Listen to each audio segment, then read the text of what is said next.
What's the meaning of canter?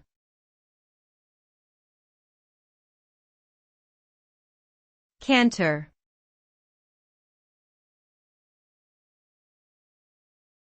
Canter.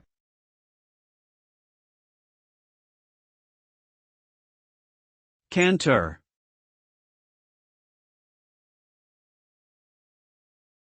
Canter.